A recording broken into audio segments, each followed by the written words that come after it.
family, how you doing? And today we're going to be looking at the unofficial 5.8 patch notes for League of Legends, just to give you a little bit of insight on what may be coming up, and just to give you my thoughts on how things are going to go down.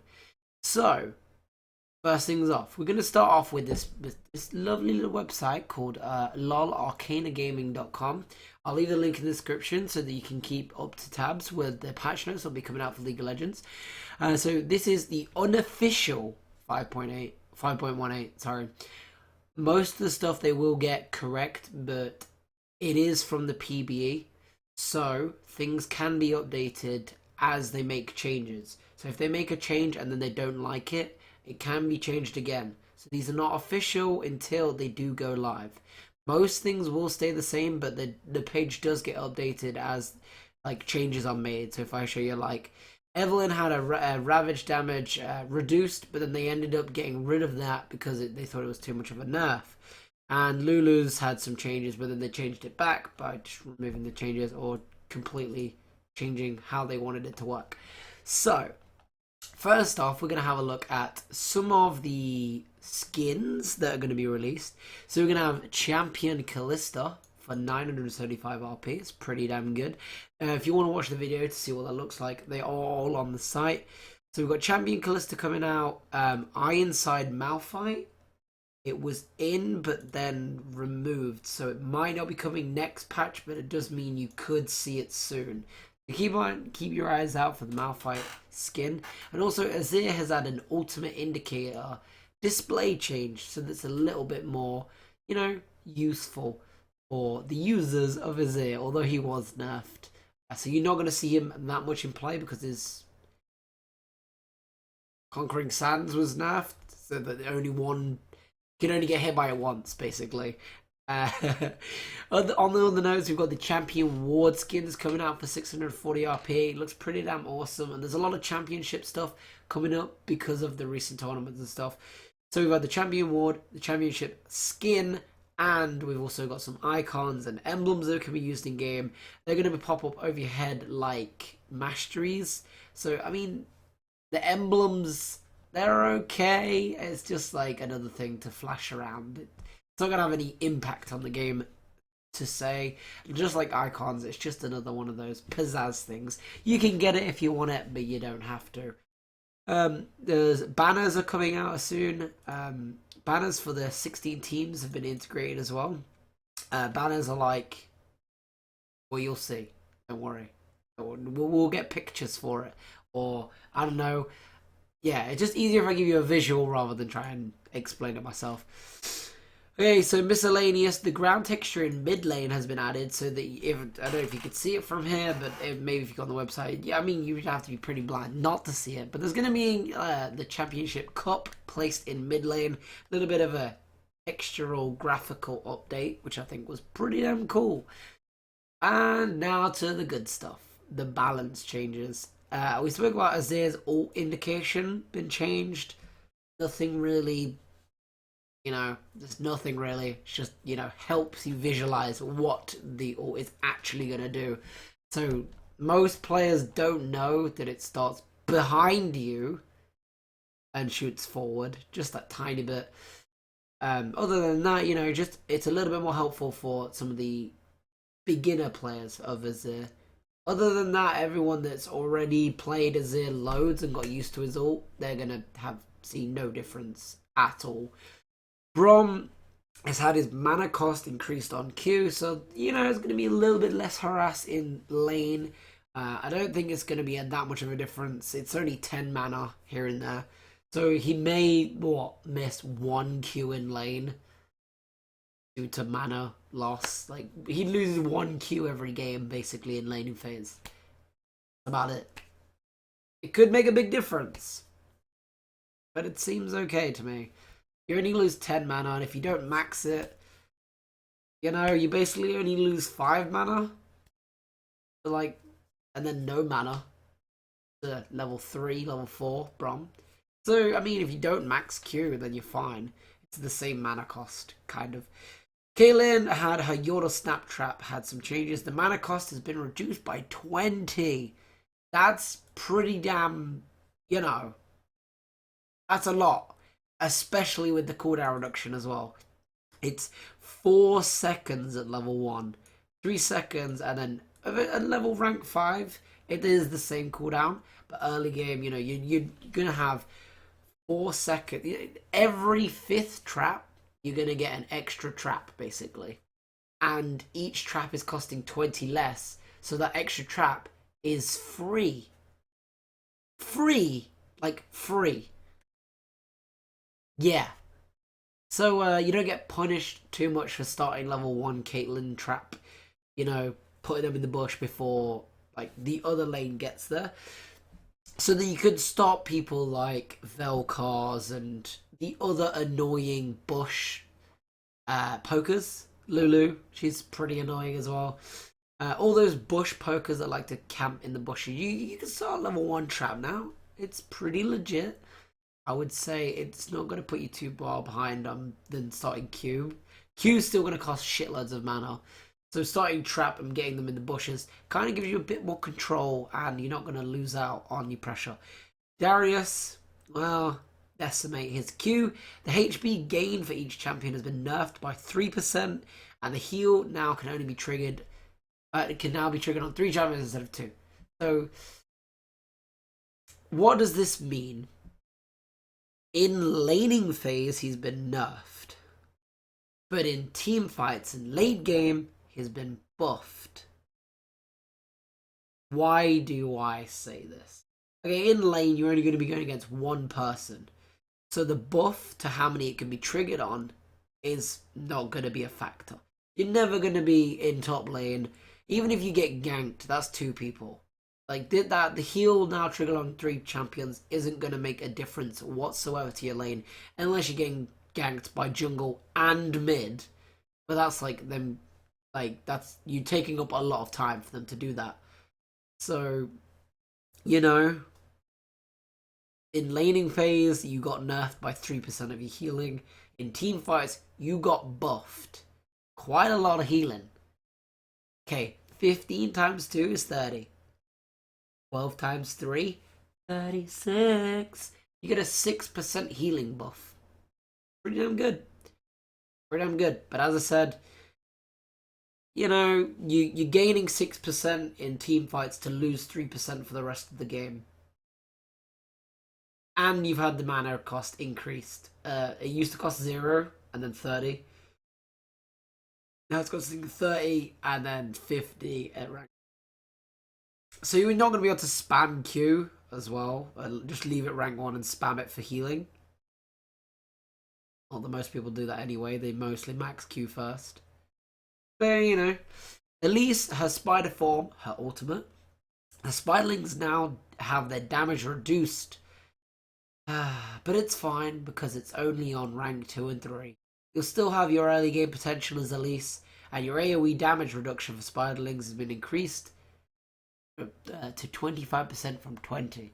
So what does this mean for Elise? Her spiderlings are going to live just that tiny bit longer. So they've changed Elise's spiderlings. Instead of being a DPS kind of quickly get a few hits in then die, they'll maybe get 2 or 3 extra hits for the 5% damage reduction, then running for an Ivia ult. You know, they'll live a little bit longer, get maybe 1, 2 more hits. So the damage reduction isn't going to be that penalized if they live and get a few extra hits off. As I said, Evelyn's change has been removed. Ezreal's E is insane. Insane. Insane, guys. Right. So his Arcane Shift is E, which has always been an AP ability. They've not removed AP scaling. They've just added AD on top of it. What does this mean? Ezreal AD down bottom lane is going to have more burst. And is going to be more incentivized to just get AD rather than just going blue as and spamming the Q in your face. So we might see less blue Ezreal, but it is still really, really good. So he might be more incentivized to just go the normal standard AD carry build or just full AD. QE fucking you're dead. Dead. You're dead, kid, you're dead. This also means AP Ezreal, although you don't get that much AD. Early game, where the flat AD matters the most, is going to help you in lane just a smidgen, and that's where APS really needs it. The early game, because for AP Ezreal to work, he needs a lot of AP, and just he needs his tier and all that, so he can spam or get those big combos off and the big ults. But that's not going to happen for 20, 25 minutes into the game where he's like one-shotting people. So the first 10 minutes of the game, this is going to help Ezreal out quite a lot. He's going to be able to last hit minions with it a bit better, and also get like just a little bit extra poke out when he's doing his trades. Even though it's 0.5 AD, you start off with what, 60 flat AD when you're like level 2, 3? That's 30 extra damage. See where these numbers come in? You use E maybe 5 times during trades. That's 150 damage. That's a whole red pot. That's a whole healing potion that's been added to Ezreal's damage. So it's going to, help him in lane. Fiora, general armor's been reduced to 24 from 27. Bearing in mind, Fiora was already quite a weak champion because she has high mobility and just kind of high. Don't quote me on this. High skill based champion. So they have the mobility and the dodging shit. So now she's even more penalized for not dodging skills and blocking stuff. She was already kind of you have to block and dodge or die. So now she's had a HP reduced, a base and scaling has been changed. She's had a base HP reduced. So early game, I'll be fucked. And HP by level is reduced to 85. So even her scaling HP every level has been reduced by 7. 7 times 18, guys. 7 times 18. Plus 20. She lost a shitload of HP. And she lost 3 armor. Yeah, we ain't going to be seeing that many Fioras anymore. She's too weak. She was already squishy. Well, maybe we'll see Fiora. I mean, they did do the Project Fiora skin, so you will. Gangplank is powder keg. E is now. Finally, it used to ignore 50% of all armor. Now it misses 40%. So it's basically like having a free Last Whisper effect. At least it's not 50%. And the damage has been reduced. It is only 20, but 20, you place 3 kegs, shoot it out, boom. It's gonna help. It's gonna hurt his last hitting with it as well for the doubloons or whatever the fuck the silver coins are called. Silver serpents, whatever that shit is. Oh my god. Jarvan has had his armor increased. His flat armor when you just start in the game. It increased by 2. I don't like this change because they removed the armor on his E, on his standard, and gave him like an extra 2. Still, they give him more armor again because the E was changed quite a while back. Why not just change it back to giving the armor on his standard? It worked. It was that extra little bonus for team fights. I don't think I've seen that many Jarvans in ranked or in play compared to some of the others. Lulu, the ones I've crossed out have been like rechanged or changed for something else. Her HP per level has been reduced to 74 from 82. So she loses 8 HP on level up every level. So Fiora's was 7 per level. This is 8 per level. 8 times 18. You do the math. 8 times 8, 4 plus 80. That's 144 health she's lost. Like, that's a pretty big like loss on HP at level 18. It's pretty damn appalling. But yeah, because she buffs other people. She is meant to be very weak, so I guess they're capitalizing on this. And picks Fairy Companion, her passive, the effect of Spell Thief's Edge or similar items can be triggered once by Lulu's basic attacks. So when you auto attack with Lulu and you have your passive on you, you've not gave picks to someone else, you shoot out 3 bolts. So now when she auto attacks at level 1 with a spell thief, she'll get 2 stacks. Her auto attack and the first hit of a passive will now proc both procs of the spell thief. So you're going to be able to get your spell thief's edge off more frequently. Also gives you more incentive to take the gold on auto attacking, the thief mastery, because you want to auto attack people with picks now early game to get loads of gold with the spell thieves, and you won't need to waste your mana for when you do need to use your mana to poke them. So yeah, you won't need to waste mana to gain gold. You just use it when you need your spells to use your spells. Yeah, that makes sense. I think it made sense. I said it right. And next, probably one of the biggest changes that is coming in the next patch is Mordekaiser. You've seen he had a big rework, and they want to try and fix what they did. Yeah, they fucked up. They wanted Mordekaiser to be a support champion that had a unique capability of still gaining XP and out leveling bot lane because he has no gap closers and like he doesn't really bring anything to the fight apart from insane damage, which they probably did for. Anyway, his armor has been reduced by 4.88, which is kind of a random number, but anyway. And his armor by level has increased by 0.25 every level. So he kind of loses more early game. It's kind of like he's incentivized to level up, then fight. But his W gives him more XP, being in a duo lane. But his W can now be placed on himself. Who would have thought of that? Who would have... That's what it already was. They changed it. Now they change it back. But because of this change on W, which is absolutely insane, now he changed it so it can be cast on himself, but it does cost health. Also, they have nerfed the healing by 8% and reduced how many targets it can be hit on. So it only heals him for 25%, and it can only be reactivated on like 2 targets instead of a maximum of 3. But they did increase the AP scaling on it. So you're incentivized to buy more AP for 80 carry Mordekaiser. Or you just incentivize to people to actually go AP like he already was. Yeah.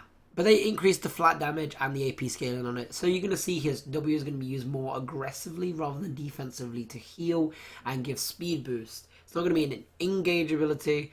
AP Mordekaisers are going to use it to fuck shit up. He's going to basically try and nuke you with it, then whack you over the face with his mallet. Yeah. But AP now, not AD. Morgana has had a mana cost reduction on her Q.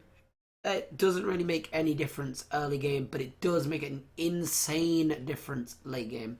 20 mana reduction every cast late game. At level 18, Morgana has been having some mana issues late game if you don't buy like 2 mana items, which is really hard to fit in when you go Morgana support. If you go mid, you're fine.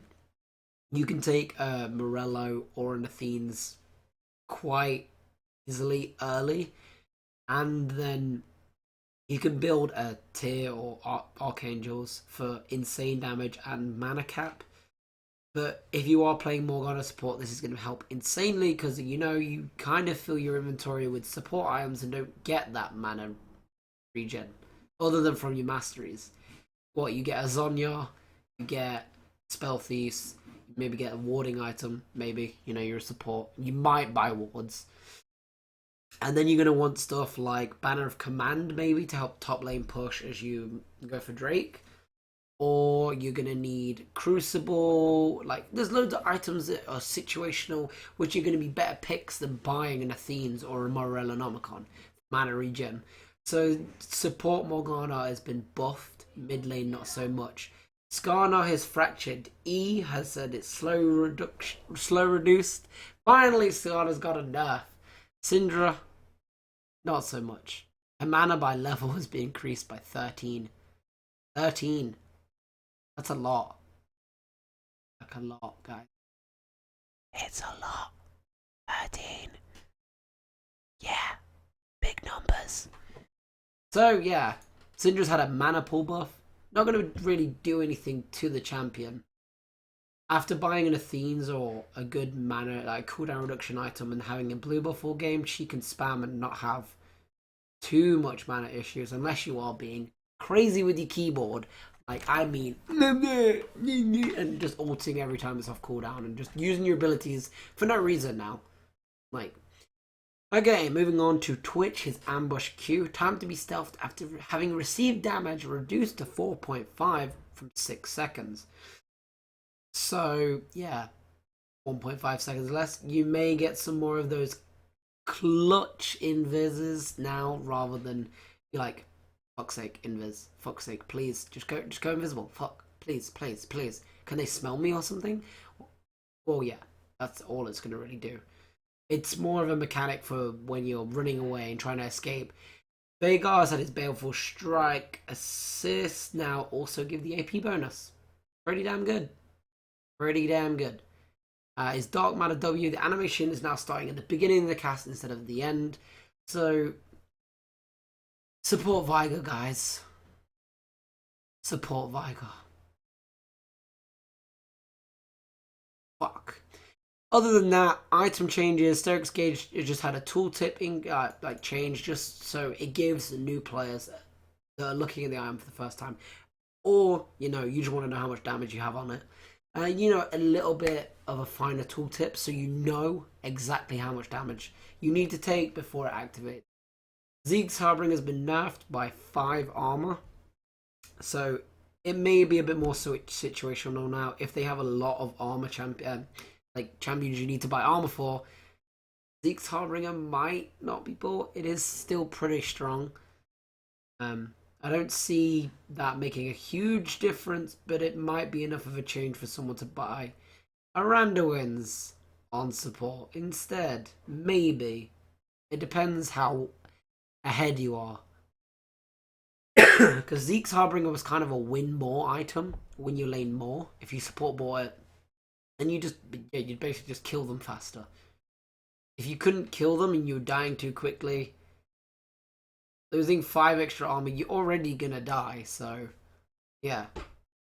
I don't see that much of a difference in that. Deadman's Plate, the silence and blind effects no longer reduce your stacks rapidly. I can hold on to 100 stacks and run at people faster. Yay! Other than that, it just kind of feels like a bug fix rather than specific item change. I don't think if you silence someone, they should run slower and the item would start deactivating. And in blinding them is kind of the same thing. You don't actually really go in combat. You don't receive any damage. Unless it's like a Teemo Q, then you actually get hit. Silences, if it's a Soraka silence, you won't start moving slower. Pretty good. Enchantment Devourer has been nerfed, boys. Unfuckingly, it's been nerfed. So you might not see frickin' Devourer Shyvana every frickin' rank game. It's been nerfed by 33%, which is pretty damn insane. You're gonna not be able to gain your Devourer as quickly. You may lose like a minute on getting your Devourer now, and then when you have finally got your Devourer, its attack has been reduced by 10. Obviously, you're attacking a lot with a Devourer. Losing 10 damage is insane when you have 2 attack speed. That's 20 damage a set. You've lost 20 DPS. When Shyvana, I know like Vi's W and Shiv's E, they do percent of health. But on targets that don't buy a lot of health, the 80 carries, this small numbers do add up very quickly into killing them quick enough before they get away or kill you. Yeah, so just fucking buy the red one now. Because it's had its AD increased by 5. So not only has Devourer lost like 20 DPS, a warrior has gained 5 AD, and AD scales with abilities. So it's not like you're just gaining 5 DPS. That's like 5 extra AD for all of your skills and your auto attack. And you get 10% cooldown reduction with warrior. So, you know, red enchantment may be coming back more so than Devourer. Plus Vi's just been buffed basically with doing that. Because she usually takes red anyway, because although in some cases Devourer is good, because, you know, if you're against a Mundo, fuck that guy. Then just go red. And now you've got 5 extra AD for all your abilities on Vi. Pretty damn awesome. So we saw the big change with Mordekaiser, and we're finally seeing a big change with an item that's not been touched in a long time. Abyssal Scepter has been reworked. It's more viable on champions like Maokai or AP tanks. Because the thing with Abyssal Scepter is it was really good on champions like Diana. That you get in their face, also Fiddle. You get in their face, you reduce their magic resist, and you have the defense as well to be able to tank them, and you get flat AP, so you basically just shit all over other APs. But other than Diana, Fiddle, and Kassadin, like basically only champions that are really good for Abyssal Scepter, because they have reliable gap closes where they are on top of you for long periods of time, and you're against mid laners or other AP jungles, or you're going to gank mid lane. Hello, Fiddle. So now the Abyssal Scepter can now be used pretty well on Maokai if it's a head in lane, or you're against an AP top laner like Heimerdinger, which has been seeing quite a lot of play. So what have they done? They've changed the recipe to an Amp Tome, Ruby Crystal, and Negatron Cloak. It used to be Negatron Cloak with an blasting one, that's what it's called. So yeah, you can buy some of the pieces earlier than having to save up more gold. So this is good in terms of if you're top and you have to go B but you have nothing to buy and you just pick up a Ruby Crystal, then you end up realizing, oh, I can get a Scepter and win my lane. You're not punished for not buying HP on Maokai because you now get 250 AP with the item. You get 60 MR, which I think was the same, and you gain 40 AP. So you do lose AP, but you also gain a Sunfire effect. So the unique passive now, instead of just removing magic resist from the target, it will deal a Sunfire effect and reduce their magic resist by 5% for 6 seconds, which stacks up to 6 times.